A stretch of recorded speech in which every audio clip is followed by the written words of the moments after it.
Hello guys, কেমন আছো সবাই? আশা করি সবাই ভালো আছো। তো অনেক দিন বাদে আমি একটু ঘুরু করতে বেরালাম। তো গেছিলাম আমরা এগরাতে স্মার্ট বাজারে। তো সেখান থেকে কি কি কিনলাম তোমাদের সাথে শেয়ার করব। তো যারা যারা ভিডিওটা দেখছো অবশ্যই একটু লাইক করে দিও আর কমেন্ট করতে একদমই ভুলবে না। আর যারা নতুন দেখছো তারা একটু সাবস্ক্রাইব করে দিও। তো স্মার্ট বাজারে ঢুকে প্রথমে আমরা চলে গেছিলাম ড্রেসের কাউন্টারে, তারপরে চলে গেছে এই জলের বোতল কাউন্টার, কারণ এখান থেকে আমাকে একটা জিনিস নেওয়ার ছিল। তো পরপর জিনিসপত্র দেখছি কোনটার উপরে কি অফার আছে, তার সেরকমই নিব।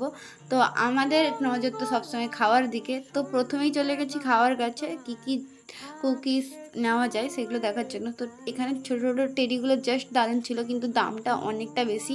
এইটুকু একটা ছোট্ট টেডি, তার দাম ছিল 550 টাকা। তাই জন্য আর নিইনি, দেখে দেখেই চলে এসেছি। দিদি প্লেটস আরও দেখছিল, কারণ তাদের নতুন বাড়ির জন্য নেওয়ার জন্য। আর হ্যাঁ, আরেকটা কথা বলে দিই, আমার ভিডিওতে দিদিকে বারবার দেখো, হয়তো ভাববে ওটা আমি না। আমার ফেস রিভিল হবে 50K সাবস্ক্রাইবার কমপ্লিট হওয়ার পর, তার আগে একদমই না। তো চলে এসেছি এই কুকিজের কাউন্টারে, যেটা আমরা এতক্ষণ ওয়েট করছিলাম।